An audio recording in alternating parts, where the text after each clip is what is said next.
ماہ ربیع الاول میں گلیوں وغیرہ کی سجاوٹ کے دوران یوں ہی جلوس میلاد میں شرکت کی وجہ سے جماعت چھوڑنا یا نماز ہی قضا کر دینا کیسا؟ کئی لوگ ان کاموں میں مشغولیت کے سبب نماز یا جماعت کی بالکل بھی پرواہ نہیں کرتے۔ برائے کرم اس بارے میں رہنمائی فرمائیں۔ بسم اللہ الرحمن الرحیم۔ الجواب بعون الملک الوہاب، اللہم ہدایت الحق والصواب۔ اولاً یہ بات ذہن نشین رہے کہ شریعت کے دائرے میں رہ کر نبی پاک صاحب لولاق صلی اللہ تعالی علیہ وآلہ وسلم کی ولادت باسعادت کی خوشی میں گھروں، گلیوں اور محلوں کو سجانا، چراغاں کرنا، جھنڈے لگانا، جلوس نکالنا اور خوشی کا اظہار کرنا وغیرہ سب امور جائز و مستحسن اور باعث ثواب ہیں۔ ان چیزوں کی اصل قرآن و حدیث سے ثابت ہے، لیکن یاد رہے کہ ان کاموں میں مشغولیت نماز قضا کرنے، یوں ہی واجب جماعت چھوڑ دینے کے لیے ہرگز عذر نہیں، کیونکہ نماز تمام فرائض میں انتہائی اہم و اعظم رکن، دین کا ستون اور حضور شہنشاہ خیر الانام صلی اللہ تعالی علیہ وآلہ وسلم کی آنکھوں کی ٹھنڈک ہے۔ قرآن و حدیث میں اسے قائم کرنے کی تاکید اور چھوڑنے پر سخت وعیدات بیان کی گئی ہیں۔ اتنی تاکید و وعیدات کسی دوسری عبادت کے لیے بیان نہیں ہوئیں۔ خود آقا دو جہاں صلی اللہ تعالی علیہ وآلہ وسلم کے فرامین کے مطابق جو شخص نماز کی حفاظت نہیں کرتا، اس کا حشر فرعون، قارون، حامان اور ابی بن خلف کے ساتھ ہوگا، حتیٰ کہ کل بروز قیامت اعمال میں سب سے پہلے نماز ہی کے بارے میں سوال ہوگا۔ اگر یہ درست ہوئی تو بقیہ اعمال بھی ٹھیک ہوں گے، اور یہی درست نہ ہوئی تو بقیہ اعمال بھی درست نہ رہیں گے۔ اور جماعت میں حاضر نہ ہونے سے متعلق فرمایا، ظلم پورا ظلم، کفر اور نفاق یہ ہے کہ جو شخص اللہ تعالی کے منادی کو نماز کے لیے بلاتا سنے اور وہ جماعت کے لیے حاضر نہ ہو۔ لہذا میلاد سے متعلق معمولات اہل سنت کی ضرور بجا آوری ہونی چاہیے، لیکن اس کی وجہ سے نماز و جماعت کو ہرگز نہ چھوڑا جائے، ورنہ سخت گنہگار اور عذاب نار کے حقدار ہوں گے۔ معمولات میلاد پر دلیل۔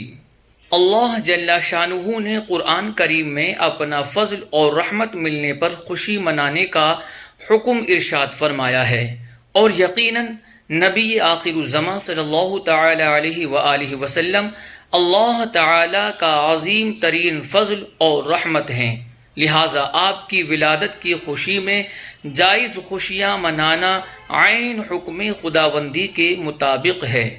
چنانچہ ارشاد باری تعالی ہے، قُلْ بِفَضْلِ اللَّهِ وَبِرَحْمَتِهِ فَبِذَلِكَ فَلْيَفْرَحُوا هُوَ خَيْرٌ مِّمَّا يَجْمَعُونَ۔ تم فرماؤ اللہ کے فضل اور اس کی رحمت پر ہی خوشی منانی چاہیے، یہ اس سے بہتر ہے جو وہ جمع کرتے ہیں۔ اس آیت کے تحت تفسیر صراط الجنان میں ہے کہ اس آیت میں اللہ تعالی کے فضل اور اس کی رحمت سے کیا مراد ہے۔ اس بارے میں مفسرین کے مختلف اقوال ہیں۔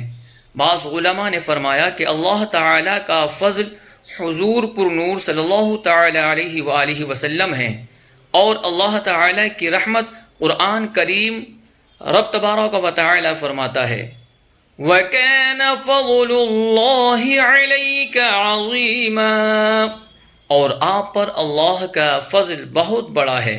بعض نے فرمایا اللہ تعالی کا فضل قرآن ہے اور رحمت حضور اقدس صلی اللہ تعالی علیہ وآلہ وسلم ہیں، جیسا کہ اللہ تعالی فرماتا ہے، وَمَا أَرْسَلْنَاكَ إِلَّا رَحْمَةً لِّلْعَالَمِينَ، اور ہم نے تمہیں تمام جہانوں کے لیے رحمت بنا کر ہی بھیجا۔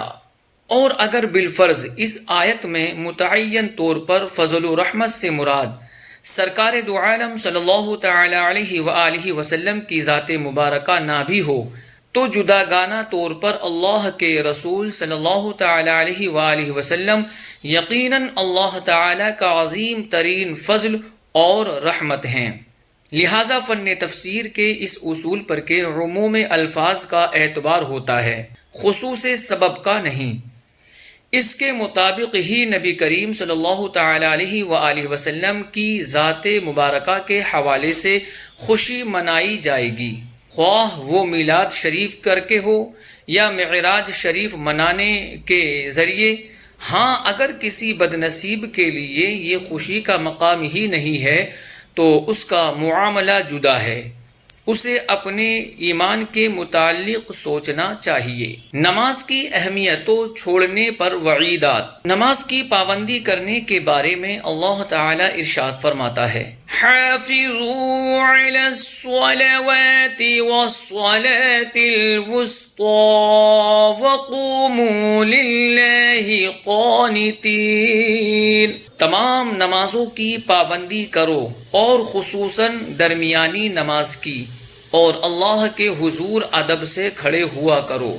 اور نمازیں ضائع کرنے والوں کے بارے میں ارشاد فرماتا ہے، فَخَلَفَ مِن بَعْدِهِمْ خَلْفٌ أَضَاعُوا الصَّلَاةَ وَاتَّبَعُوا الشَّهَوَاتِ فَسَوْفَ يَلْقَوْنَ غَيًّا۔ یعنی تو ان کے بعد وہ نالائق لوگ ان کی جگہ آئے جنہوں نے نمازوں کو ضائع کیا اور اپنی خواہشوں کی پیروی کی، تو عن قریب وہ جہنم کی خوفناک وادی غی سے جا ملیں گے۔ حدیث پاک میں ہے کہ جو شخص نماز کی حفاظت نہ کرے بروز قیامت اس کے لیے نہ نور ہوگا، نہ دلیل اور نہ ہی نجات، اور معاذ اللہ اس کا حشر فرعون، قارون، حامان اور ابی بن خلف کے ساتھ ہوگا۔ ایک دوسری حدیث میں ہے کہ پہلی چیز جس کا روز قیامت بندے سے حساب ہوگا وہ نماز ہے۔ اگر یہ درست ہوئی تو بقیہ اعمال بھی درست ہوں گے، اور یہ درست نہ ہوئی تو بقیہ اعمال بھی درست نہ رہیں گے۔ جماعت چھوڑنے پر وعیدات۔ شہنشاہ امم صلی اللہ تعالی علیہ وآلہ وسلم نے ارشاد فرمایا کہ تحقیق میں نے ارادہ کیا کہ اپنے جوانوں کو حکم دوں، پس وہ لکڑیوں کے گٹھے جمع کریں، پھر ان لوگوں کے پاس آؤں جو بغیر عذر گھروں میں نماز پڑھتے ہیں، اور ان پر ان کے گھروں کو جلا دوں۔ مزید ارشاد فرمایا کہ ظلم پورا ظلم، کفر اور نفاق یہ ہے کہ جو شخص اللہ تعالی کے منادی کو نماز کے لیے ندا کرتا اور کامیابی کی طرف بلاتا سنے اور وہ حاضر نہ ہو۔ واللہ اعلم تبارک و تعالی ورسولہ اعلم صلی اللہ تعالی علیہ وآلہ وسلم۔